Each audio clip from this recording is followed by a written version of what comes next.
business together, driving businesses together with a theme of business and politics. So every day we've got different themes where we've got business desk on Mondays, we have got business management on Tuesdays, Wednesdays we have entrepreneurship, and today being a very great morning of a Thursday, we have got politics and business. And on that very note, do not forget in the meantime, shortly after the break when we do return, we're going to be engaging with the Crystal advocates to highlight and assess the oil and gas sector, and also looking at the SLO, that is the social license operations around the oil and gas sector. So do not go away on your screen. Make sure you click that comment, and also let's drive it together. How are you doing? Have you received the Nabanja money yet? I haven't received, and just in a twist of events but happening in Uganda. You're not even going to receive that money. You're not part of that. No, I wasn't even registered anyway. Yeah. So that is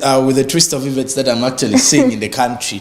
I think those who have received the money are lucky enough, because most of them that have received it already completed using it. Like it's already used up. But like nafuna the 9 akenda, is it akendo rwenda? Like the 9,000 is what in rwenda kenda. It's kenda, yeah. We look forward to share your stories with you. Please, if you do receive it, make sure you highlight on us, and we move forward. Because at least we need to know and give account. Because by next year, it's time for accountability by the end of the financial year, and those are some of the issues that the Ministry of Finance, together with the Office of the Prime Minister, have to come out and give accountability on how the money was allocated.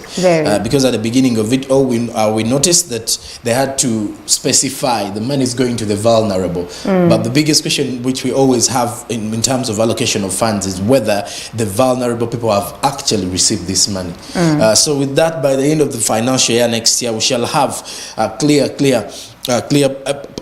point of direction whether people did receive the money, or we are still waiting. We're still having the same particular issues as well. And a lot is ongoing in the country in regards to the reopening, or in regards to SOPs. SOPs, is it? I can't respect. Should I even say respect and maintenance, or implementation? Implementation so far, and how has maintenance. been your observation? Well, first of all, I would say like partial reopening. What I realized was, unlike the first lockdown, that in this particular scenario, Ugandans have taken this as a part of them. Like it's now a mask has become something like a cloth to you. So wherever you're going, you realize it's now becoming an outfit. It's like when you're wearing a uniform at school. And back then in school, if you're at the school assembly, or you're entering into school, and schools that used to respect neckties, and if you don't have one, you would not enter the gate, or you would face punishment. Now what I've realized among most of the Ugandans, starting from the taxi drivers, the taxi operators, the conductors, you could see them having sanitizers. Most of the buildings already have water at the opening, at their gates, so that anyone who is accessing these buildings has to first make sure they wash their hands. And you cannot enter any building now. You can't enter any public building to achieve or to get any service without wearing a face mask. And we do urge most of the Ugandans out there to keep up with this particular spirit, because with this, at least it is far better than the first lockdown, where we were being forced by the police, where people had to be chased around by the police for us to wear the face mask, for you to carry a sanitizer.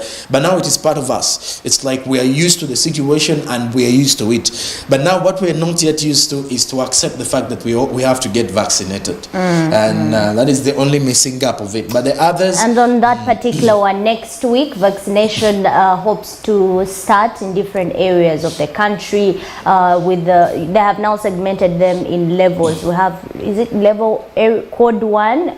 There are 5 codes, but with the first one being Karamoja areas, like the far distant because those ones had not been considered. Distant districts, yes. So they're going to be getting vaccination first, and this information is in regards to national, how is it called, where Sheila Nduchire is the National PR. Medical Store. The National Medical Store is supplying the vaccine, and also we hope the country looks forward actually to put up a facilitation of our own vaccination making, which is, by the way, on the way, and we will be giving you detail on that particular one. But people who are going to be frontline this time are medical students, because they look forward, to get back to school, according to the Ministry of Health, even the President's address the other day.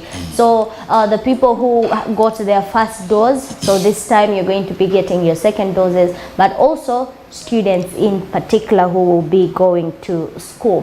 For now, let's take a break, and we do return at 8:30 with the next part analysis onto our topic of discussion, where we'll be looking at the social license which will be operating in the oil and gas sector, and our Crystal advocates will be there to discuss this with us right here on Smart 24 TV. We take a break, we do return shortly. Good morning.